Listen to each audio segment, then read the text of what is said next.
మహాదేవునికే మహిమ కలుగును గాక. ఆమె బంగారు తండ్రి దేవుని కృపలో మరొకసారి మనం ఆయన పరిశుద్ధ పాదాలు, ఆయన యొక్క అమృతమైన జీవింపచే జీవపు జీవపు దేవుని యొక్క మాటను, ఆయన యొక్క మాట మనకి మళ్ళా ఆ యొక్క దేవుని యొక్క పౌరస్వరం వినటానికి మనం మనసిస్తే, మనం దేవుని మాట వింటే ఆ యొక్క జీవవాక్యం ఈ యొక్క మనల్ని ఈ యొక్క ఆత్మను ఏం చేస్తుందంటే బ్రతికింపచేస్తుంది, జీవింపచేస్తుంది అనమాట.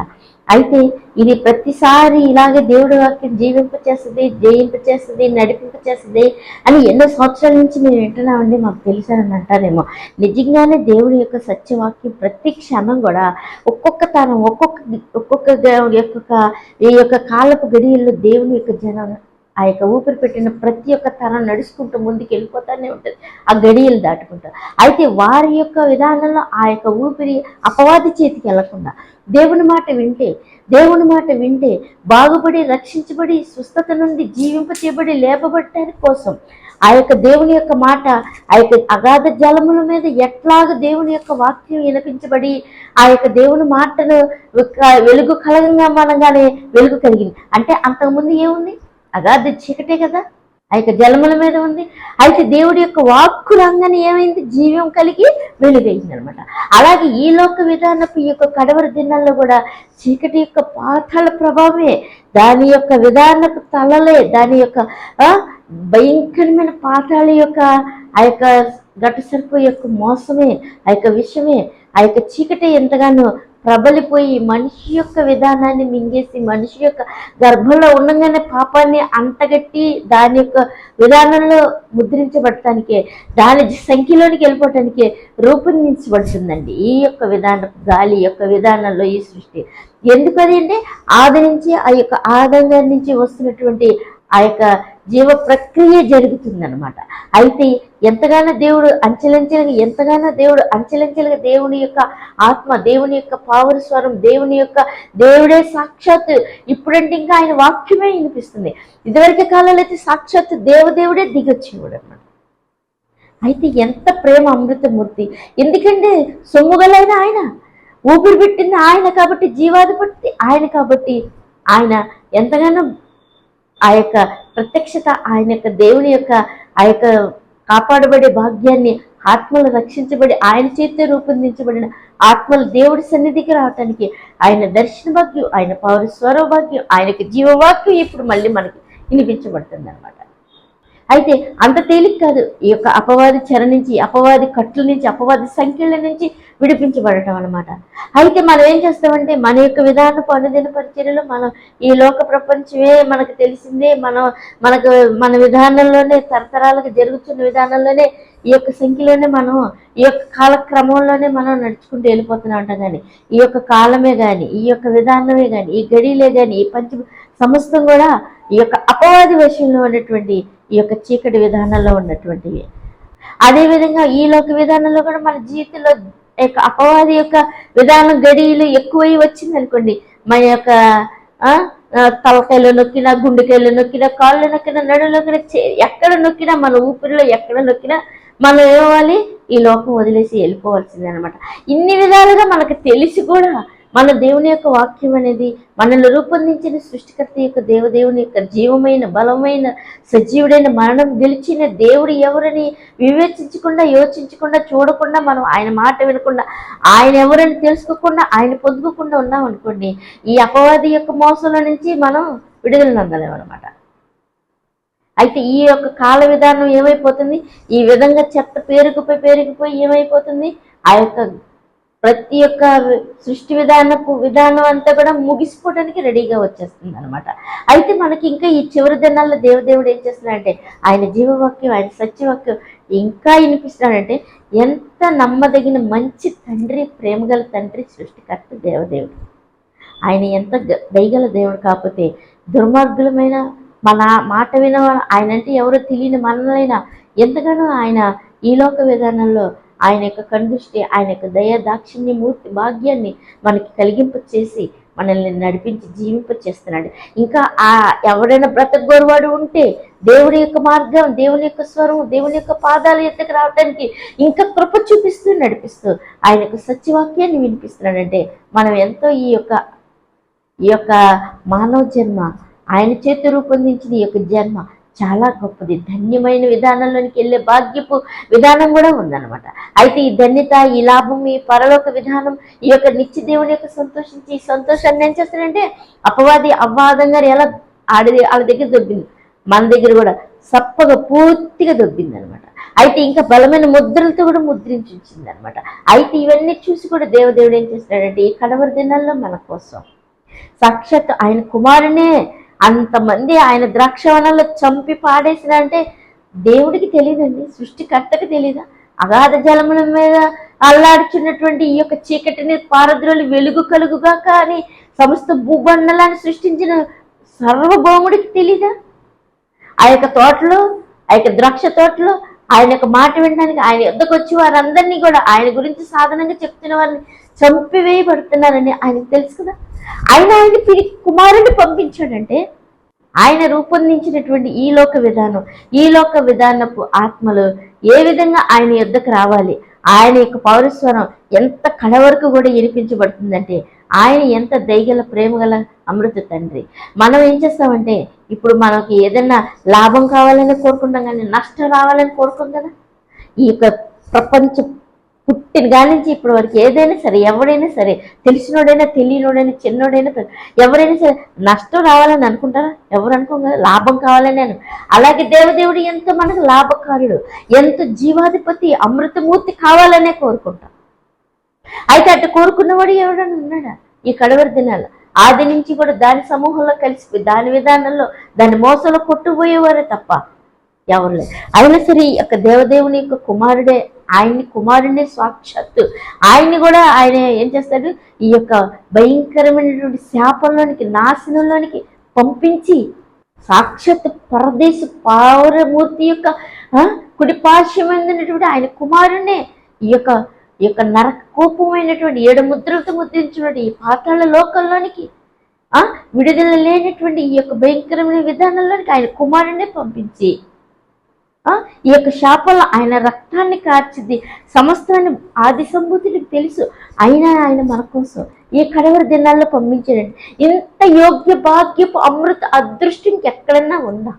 దేవదేవుడు ఇంతగా మనకి క్లియర్గా క్లారిటీగా ఇంతగా దేవుని యొక్క సత్యవాక్య, దేవుని యొక్క జీవపు క్రీస్తు ప్రభు వారి అభిషిక్తుడిని మన కోసం పంపించి ఆయన మార్గాన్ని, ఆయన జీవాన్ని, ఆయన సత్యాన్ని తెలుపుతున్నప్పుడు మనం ఆయన మాట వినటానికి, ఆయన యొద్దకు రావటానికి ఆయనే మార్గం. ఎందుకంటే మనుషుల యొక్క విధానాలే కానీ, అపవాది యొక్క మార్గాలే కానీ సమస్తం కూడా ఏం చేస్తుందంటే ఈ యొక్క లోకాధికారి దుష్టుడి యొక్క వశంలోనే ఉంటాయి, వాడి యొక్క భయంకరమైన బందికాణాల్లో సంఖ్యలలోనే ఉంటాయి. కాకపోతే ఏం చేస్తానంటే ఈ యొక్క విధానం నుంచి దాటుకుని వెళ్ళాలంటే అది ఎవరి వల్ల కాదు ఈ విధానం అనమాట.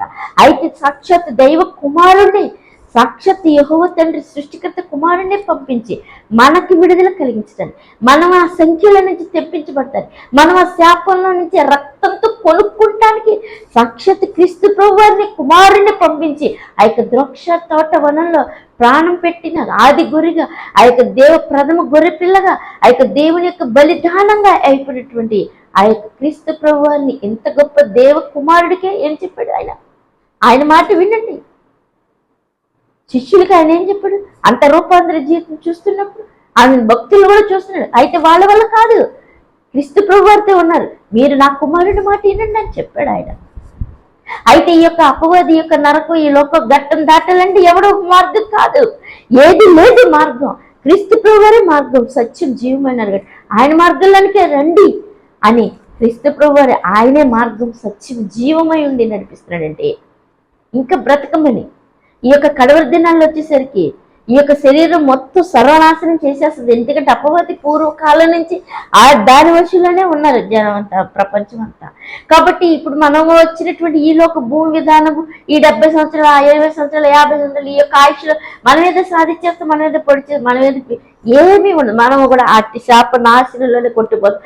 అయినా సరే దేవుడి యొక్క ఆత్మ, దేవుడి యొక్క ప్రేమ ఏం చేస్తుందంటే, చదవండి ఒక్కసారి దేవుడి వాక్యం, మార్కు సువార్త 8వ అధ్యాయం 5వ వచనం ఒక్కసారి చదవండి. ఆయన మీ వద్ద ఎన్ని రొట్టెలున్నవని వారిని అడగగా వారు 7 అనిరి. అప్పుడు ఆయన నేల మీద కూర్చుండని జనులకు ఆజ్ఞాపించి ఆ 7 రొట్టెలు పట్టుకొని కృతజ్ఞతాస్తుతులు చెల్లించి విరిచి వడ్డించుటకై తన శిష్యులకిచ్చెను. వారు జనసమూహములకు వడ్డించిరి. కొన్ని చిన్న చేపలు కూడా వారి యొద్ద నుండగా ఆయన ఆశీర్వదించి వాటిని కూడా వడ్డించుడని చెప్పెను. వారు భోజనం చేసి తృప్తి పొందిన మీదట మిగిలిన ముక్కలు 7 గంపల నిండా ఎత్తిరి. భోజనం చేసిన వారు ఇంచుమించు 4,000 మంది. ఆమె చాలు. చూసారండి, దేవుడు ఇంత అపవాది భయంకరమైన నాశనపు ఈ యొక్క గాలిలో, ఈ యొక్క పంచభూతాల్లో, ఈ యొక్క విధానంలో, గెలవలేని విధానంలో, జయము లేని విధానంలో, అసలు ఆయన మాట్లాడటానికి అధికారం లేనటువంటి ఈ లోక విధానంలో సాక్షాత్ క్రీస్తు ప్రభు వారు ఏం చేస్తున్నాడు? ఆయన ఆ యొక్క రొట్టెని 4,000 మందికి ఆ రొట్టెని పెట్టాడంటే ఈ యొక్క కడవరి దినాల్లో కూడా ఈ విధమైనటువంటి దేవుని యొక్క అమృత భాగ్యపు ఆ యొక్క ఆహారం ఎందుకు పెడుతున్నాడు ఆయన? ఎందుకు పెడుతున్నాడు ఆయన ఆహారం? ఆ యొక్క విధానంలో ఈ యొక్క అంత్యకాలం వరకు కూడా మనకి ఏం చేస్తాడంటే ఆ యొక్క ఈ రొట్టెలంటే మన యొక్క శరీరాన్ని, ఈ రొట్టెలాంటి దేవుడి చేత రూపించబడినటువంటి ఈ యొక్క శరీర ఆత్మలని కూడా దేవుడు ఏం చేస్తున్నాడు? రక్షింపచేసి పోషింపచేస్తున్నాడు అనమాట. అయితే ఈ లోక విధానంతో మనం ఏదో కోట్లు సంపాదిస్తే ఇది శరీరం మట్టికే అనుకుంటాం. ఈ శరీరం ఇది ఒక అపవాది చేతులు ఉండదు కాబట్టి ఈ శరీరానికి బ్రతుకు లేదు, ఇది మృతమైనదే. ఆత్మ జీవింపచేస్తుంది కాబట్టి ఈ ఆత్మ కోసం ఆయన ఏం చేస్తున్నాడు? అప్పుడే రొట్టె పెట్టాడంటే, అప్పుడే అన్ని వేల మందికి రొట్టె పెట్టాడంటే ఈ కడవరి దినాల్లో మనకు దాకా కూడా జీవవాక్యం వస్తుంది. అందుకే ఎవడైనా చూస్తే, ఎవడైనా విన్నాడా దేవుడి స్వరం? నిజంగా దేవుని యొక్క మాటకు వస్తే అయితే దేవుడి వాక్యాన్ని ఇంకోటి చదవండి. మార్కు సువార్త 7వ అధ్యాయం 25వ వచనం చదవండి. చూస్తారా? వెంటనే వచ్చి ఆయన పాదముల మీద పడెను. ఆ స్త్రీ సురోఫెనికయ వంశమందు చూస్తారా? తన కుమార్తె నుండి ఆ దయ్యములు వెళ్ళగొట్టుమని ఆయన వేడుకొనెను. ఆయన ఆమెను చూచి పిల్లలు మొదట తృప్తికొన్న వలెను పిల్లల రొట్టె తీసుకుని పిల్లలు చూస్తారా? అయితే కుక్క పిల్లలు కూడా బల్ల కింద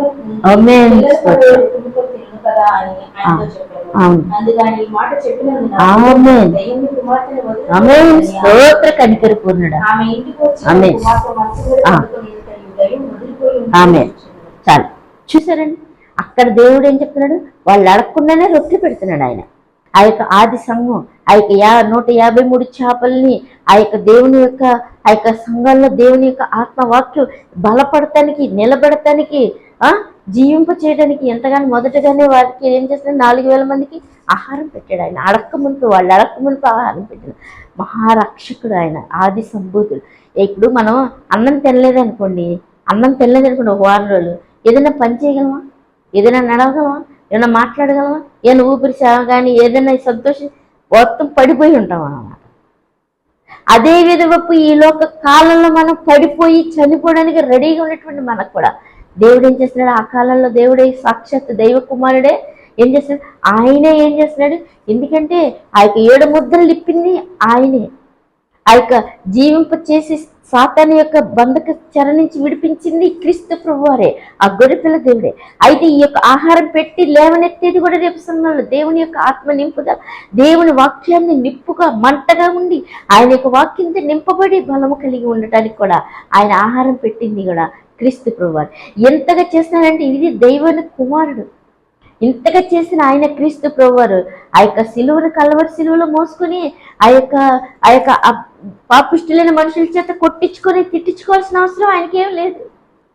అయితే ఎందుకు అలా జరుగుతుంది అంటే ఇంకా శాపగ్రస్తులమైనటువంటి సాతాను బంధకాలు ఉన్నటువంటి మన కోసం, ఇంకా లేవలేని నాశనం అయిపోయి కొట్టుకుపోయే అపవాది చేతులు ఉన్నటువంటి ఆత్మల కోసం ఆయన ఎంతగానో ఏం చేస్తున్నాడంటే, తండ్రికి ఆయన ఇష్టపడి, ఆయన అంటే ఇష్టం, దేవదేవుడు అంటే ఎవరికైనా దేవుడే కావాలని అనుకోండి.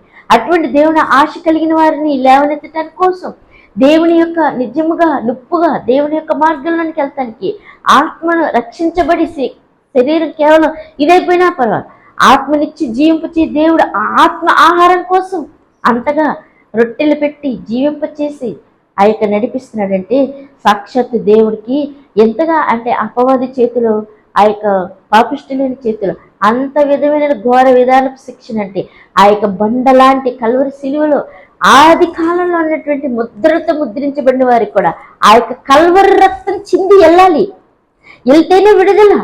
ఆ యొక్క రక్తం చిందించబడితేనే, బలియాగా అర్పించబడితేనే ఆ యొక్క విడుదల.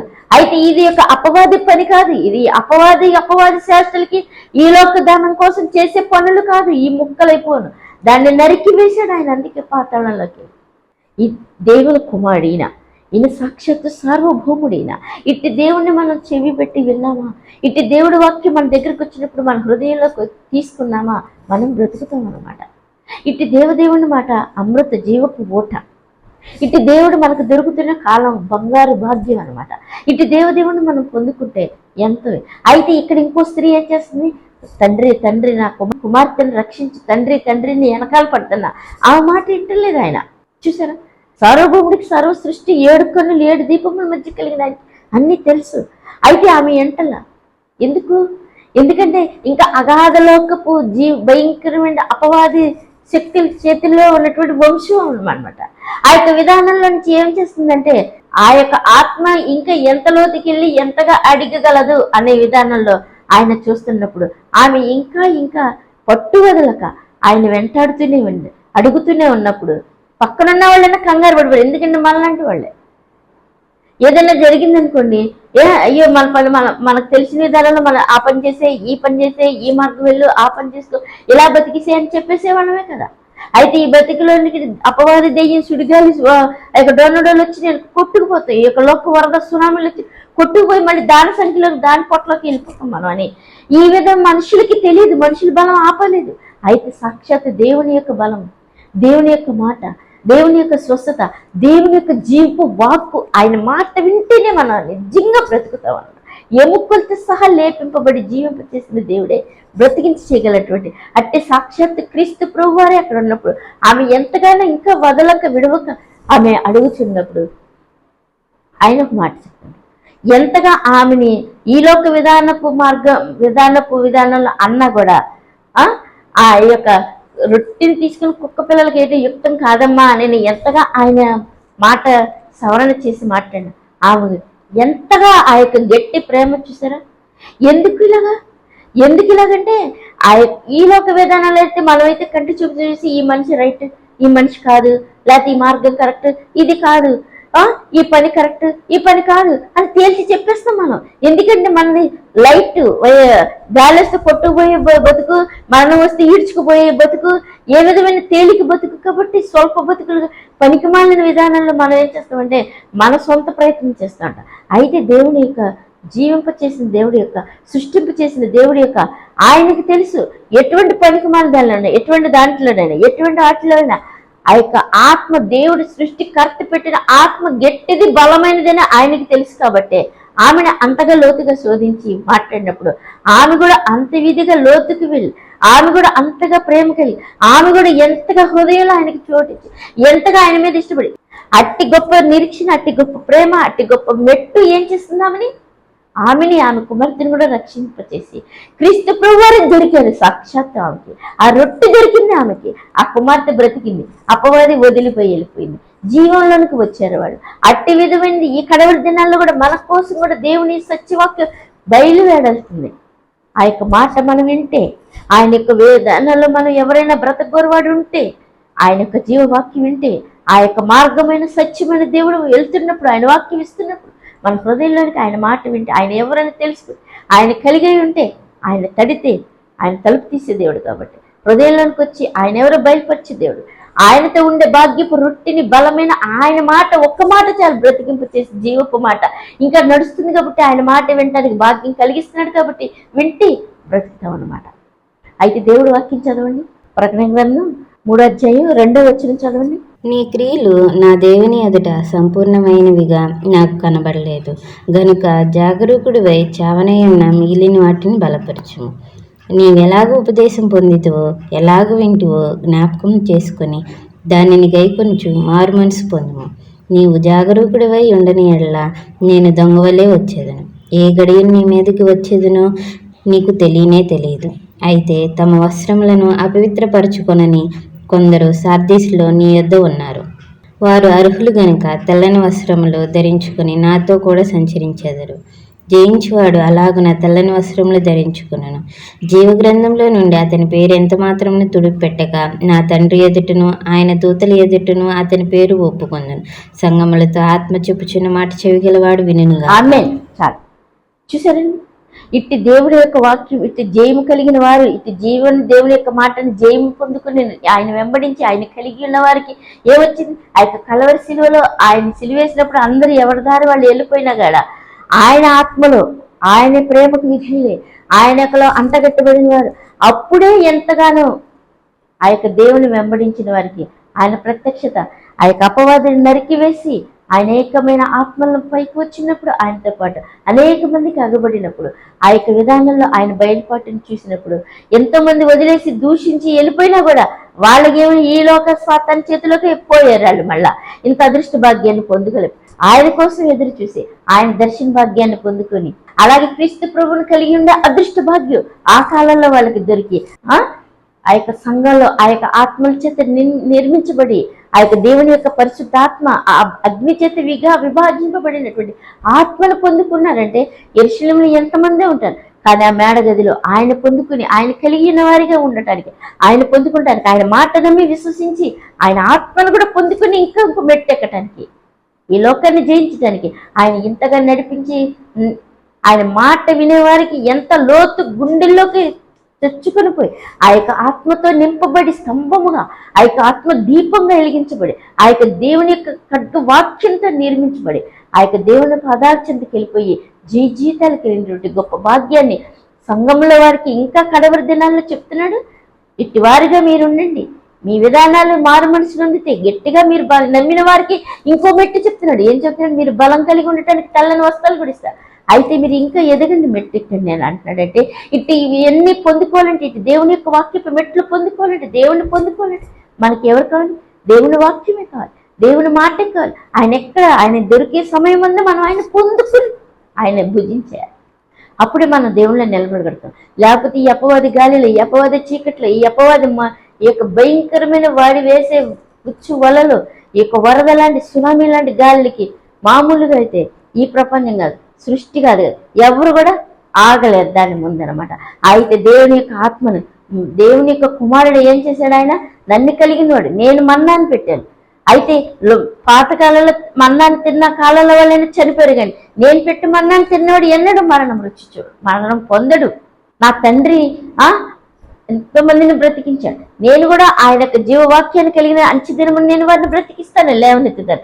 వారి కోసమే నేను వచ్చి ప్రాణం పెట్టాను. అయితే నేను నా యొక్క మాట విని నన్ను కలిగి ఉన్న వారికి తెల్లని వస్త్రాలు ఇస్తాను, అంచెదినమును లేపుతాను అన్నాడంటే ఎంత జీవాధిపతి, ఎంత బలమైన తండ్రి. ఇటు దేవుడి వైపు మనం చూస్తే, ఇటు దేవుడి వైపు పాదాలు పట్టుకుంటానికి మనం ఆశపడితే, గట్టిగా ఆశపడితే, మనం నిజంగా హృదయాలు కట్టుకుంటే, నడుము కట్టుకుంటే, ఆయన మాట వినాలని ఆశపడితే, ఆయన పాదాల యొద్దకు వస్తే గొప్ప బంగారు జీవ వృక్ష ఫలమైనటువంటి దేవుడే మనకు దొరుకుతాడండి. ఇటు అమృత దేవుడి యొక్క జీవ వాక్యమే మనకు బంగారు భాగ్యం. కాబట్టి ఇటు దేవుణ్ణి మనం కలిగియండి, ఆయన పొందుకొని ఆయన సంఖ్యలోనికి, ఆయన జీవంలోనికి, ఆయన జీవపు పుస్తకంలోనికి మనం వెళ్ళిపోయేలాగున మనం ఎవరైనా ఉన్నారా దేవుని పాదాల చెందకు రావటానికి, దేవుని అంగీకరించడానికి ఇష్టపడటానికి ఎవరైనా ఉన్నారా? ఉంటే నేడే రక్షణ దినం. ఆయన మాట విని ఆయనలోనికి వచ్చి మారు మనసులుంది పరలోక దేవుడు సమీపంగా వచ్చేస్తున్నాడు కూడా ఇంకా త్వరగా. అయితే అది ఎంత అర్థం అవ్వాలంటే, అదంతా తెలవాలంటే ఆత్మ కలిగిన వాడికి తప్ప మరి ఇంకెవరికి తెలియదు అనమాట ఆయన గురించి.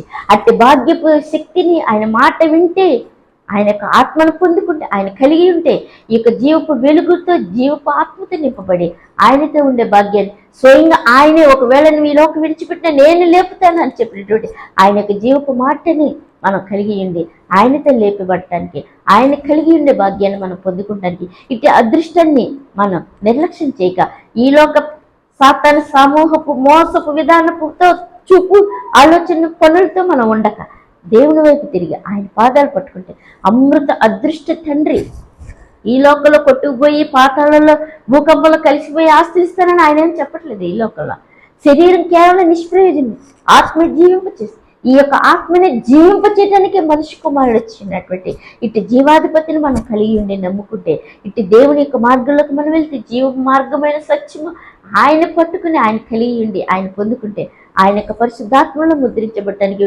భాగ్యాన్ని సంపాదించుకుంటే, ఆ యొక్క ఆత్మను కలిగి ఉన్న వాడికి సమస్తం లేదు. ఆ ఆత్మను కలిగిన వాడికి ఆ యొక్క జీవవృక్ష ఫలం దొరుకుతుంది. ఆ యొక్క ఆత్మను ఆయన కలిగి విశ్వసించి ఆయన యొద్దకు వచ్చి ఆయనలో ముద్రించబడిన వారికి ఆ యొక్క జీవపు భాగ్యం దొరుకుతుంది.